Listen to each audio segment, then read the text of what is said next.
घर का बंटवारा। अरे विनोद, तूने हलवाई को सारा सामान तो दे दिया है ना? अक्षय की शादी में कोई कमी नहीं रहनी चाहिए। आखिर सबसे छोटा भाई है तुम सबका। हाँ माँ, आप चिंता मत करो, मैं पूरा ध्यान रखूंगा। मंगल बेटा, तूने तो कहा था कि फूल का ऑर्डर दे दिया है, यहाँ तो फूल पहुँचे ही नहीं। अब क्या बहू की विदाई के बाद फूल आएंगे? माँ, मैंने अभी बात की है फूल वाले से, वो रास्ते में ही है। आप किशोर भैया से क्यों नहीं कहती कुछ करने को? किशोर पहले ही मेरे बताए काम कर रहा है। पास के सभी रिश्तेदारों और मोहल्ले वालों को कार्ड वही तो देकर आया था। रिसेप्शन के लिए हॉल भी उसी ने बुक किया था। टेंट कुर्सी वालों को भी तो वही देख रहा है। पर कई मोहल्ले वाले तो हमारे भरे पूरे परिवार से जलते भी हैं। उन्हें बुलाने की क्या जरूरत थी? बेटा, शादी ब्याह में तो बुलाना ही पड़ता है, नहीं तो लोग क्या कहेंगे। दादी दादी देखो ना, हलवाई अंकल हमें लड्डू नहीं दे रहे, आप इनको डांटो ना। अरे चैन सुख दे देना बच्चों को लड्डू, क्यों तंग कर रहा है इन्हें? बीबी जी, मैं कहाँ मना कर रहा हूँ, लेकिन लड्डू बनते ही ये बच्चे उठा उठा कर खा लेते हैं। अरे मैं तो इन्हें थाल में रख के परोस भी नहीं पा रहा। भागो, अब कोल्ड ड्रिंक पीने चलते हैं। भागो भागो, अब कोल्ड ड्रिंक पीने चलते हैं। जैसे कि आप देख रहे हैं, आज इस घर के सबसे छोटे बेटे अक्षय की शादी है। घर में बहुत चहल पहल है। कुलभूषण की बीवी कमला को फुर्सत ही नहीं है कामों से, लेकिन कुलभूषण और घर के बाकी लोग कहाँ हैं? आइए देखते हैं। अजी, आप यहाँ आराम से बैठकर गाने सुन रहे हो और घर में अभी तक इतने काम बचे हैं करने को। अरे भाई, मेरे सबसे छोटे बेटे की शादी है, इसके बाद तो मैं अब चिंता मुक्त हो ही जाऊंगा। और फिर घर में तुम हो, बेटे बहुएं हैं, तुम लोगों के होते हुए मैं क्यों काम करूं? मैं तो शान से बेटे की शादी में जाऊंगा तैयार होकर। अरे ठीक है, अब आप आराम ही कीजिए। एक बार अभिषेक की बीवी आ जाए, फिर मैं भी आराम करूंगी और मेरी चारों बहुएं पूरे घर की जिम्मेदारियां संभाल लेगी। इतना कहकर कमला वापस अपने काम में लग जाती है। बेटा भी, तू अब तक तैयार नहीं हुआ? किससे बात कर रहा है फोन पर? तैयार कैसे हूँ? सैलून जाने से तो आपने मना किया है, क्योंकि मुझे हल्दी लग चुकी है। भाभीयों को देखो, सुबह से पार्लर में है। अक्षय की शादी हो जाती है और नंदिता बहू बनकर घर आ जाती है, लेकिन इस घर की खुशियों को मानो किसी की नजर लग गई थी। नंदिता के आने के बाद आए दिन घर की शांति भंग होती रहती। अपने माँ बाप की इकलौती बेटी को इतने बड़े परिवार की जिम्मेदारियां कहाँ संभालनी थी। अभी देखो ना, मेरे हाथों की मेहंदी भी अभी नहीं उतरी है और तुम्हारी मम्मी ने मुझे घर के कामों में लगा दिया।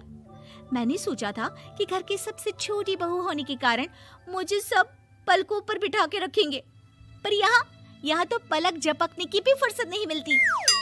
देखो नंदू, शादी के पहले ही मेरे घर वालों ने तुम्हें और तुम्हारे पेरेंट्स को बता दिया था कि मैं जॉइंट फैमिली में रहता हूँ, तो फिर अब ये शिकायत क्यों? और फिर तुमसे पहले मेरी भाभियाँ भी तो आई थी शादी करके, उन्होंने तो कभी कुछ नहीं कहा। नंदिता तब तो चुप हो जाती है, लेकिन ऐसा बहुत दिनों तक नहीं चलता। अरे नंदिता, माँ बाबूजी की दवाई का टाइम हो गया है, उन्हें दवाई दिलाओ और उसके बाद सबके लिए नाश्ता बना देना। पर भाभी, मैं तो अभी अपना फेवरेट सीरियल देख रही हूँ। प्लीज मेरी जगह आप कर लो ना ये काम। ठीक है, मैं तेरी जगह माँ बाबूजी को दवाई दे आती हूँ और नाश्ता बना लेती हूँ। तू मेरी जगह पूरे घर की डस्टिंग करके 5 बच्चों को स्कूल के लिए तैयार करके भेज देना और दोपहर का खाना बनाने के बाद कपड़े धोकर सुखा देना। उसके बाद हम दोनों मिलकर बाजार जाकर सब्जी ले आएंगे, फिर डिनर की तैयारी कर लेंगे और उसके बाद बस भाभी, मैं माँ बाबूजी को दवाई देकर सबके लिए नाश्ता बना देती हूँ। हे भगवान, ये कहाँ लाकर फंसा दिया मुझे। मेरे घर में तो गिनती की 8 रोटियां और 2 सब्जी बनती थी और नाश्ता निपट जाता था, यहाँ तो रोटियों का ढेर और सब्जियाँ बड़े बड़े पतीलों में बनानी पड़ती है। नाश्ता बनते बनते लंच का टाइम हो जाता है और लंच बनते बनते डिनर का। अभी मुझ में तुम्हारे पूरे परिवार का नखरा उठाने की और ताकत नहीं बची। मैं ऐसे नहीं रह सकती। अरे तो क्या चाहती हो तुम? मुझे अलग रहना है बस। तो ठीक है, हम कल ही शिफ्ट हो जाएंगे किराए के घर में। इतना बड़ा घर होते हुए हम किराए पे क्यों रहेंगे? ना जी ना, घर में ही दीवार खड़ी करो अपने हिस्से के आगे। घर के साथ साथ घर की खुशियों में भी दीवार खींच जाती है। ऐसे ही कई महीने बीत जाते हैं और नंदिता माँ बन जाती है। बच्चे के आने से अभिषेक के कंधों पर खर्चों का बोझ आ पड़ता है। अभिषेक का बोझ कम करने के लिए नंदिता भी पार्ट टाइम जॉब कर लेती है, लेकिन इससे उसके सर पर नौकरी, घर और बच्चे की जिम्मेदारी बढ़ जाती है। नंदिता, ये क्या है? तुमने घर भी ठीक से साफ नहीं किया, ना ही मेरे कपड़े धुले हैं। चिंटू के बाल भी कटवाने जाना था, देखो उसके बाल कितने बढ़ गए हैं। अरे करती क्या हो पूरा दिन तुम? मैं करती क्या हूँ? तुम्हारा नाश्ता और लंच बनाने के बाद चिंटू को डे केयर सेंटर पर छोड़ कर आती हूँ, फिर खुद ऑफिस जाती हूँ। पूरा दिन काम करके आने के बाद बिना आराम किए बाजार से सब्जियाँ लेकर आती हूँ, घर आकर खाना बनाती हूँ, चिंटू को देखती हूँ और क्या करूँ मैं? तो किसने कहा था अपने सर पर इतने काम लेने को? मत जाओ ऑफिस। ऑफिस जाए बिना घर के खर्चे कहाँ से पूरे होंगे? चिंटू की डे केयर का खर्च, उसके लिए बेबी फूड का खर्च, प्रेस वाले का खर्च, ये सब तुम्हारी सैलरी से होता नहीं है।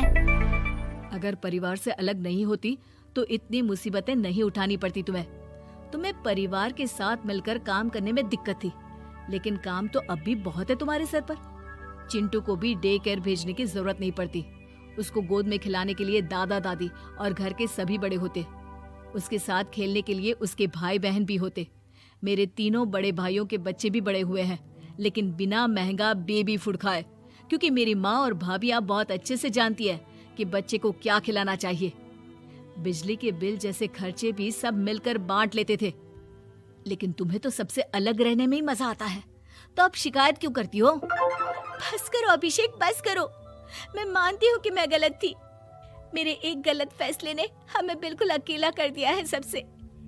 एक घर में होते हुए भी हम बाकी परिवार से अजनबियों की तरह रह रहे हैं। अभिषेक और नंदिता की सारी बातें घर के बाकी लोगों को सुनाई दे रही थी। तभी कमला बोल पड़ती है। अरे नंदिता बहू, किसने कहा कि तुम अकेले हो? तुम्हारा इतना भरा पूरा परिवार है ना तुम्हारे साथ। हम तो बस ये चाहते थे कि तुम अपनी गलती समझ जाओ। अगर हम तुम्हें समझाते तो शायद तुम ना समझती, लेकिन अपनी गलती का एहसास तुम्हें खुद हो गया है, तो अब तुम समझ चुकी हो परिवार में एक साथ रहने का मोल क्या होता है। मम्मी जी, मुझे माफ कर दीजिए, अब ऐसा दोबारा कभी नहीं होगा। अरे माफी बाद में, पहले मेरा पोता जरा मेरी गोद में तो दे, और तू जाकर सबके लिए चाय बना ला।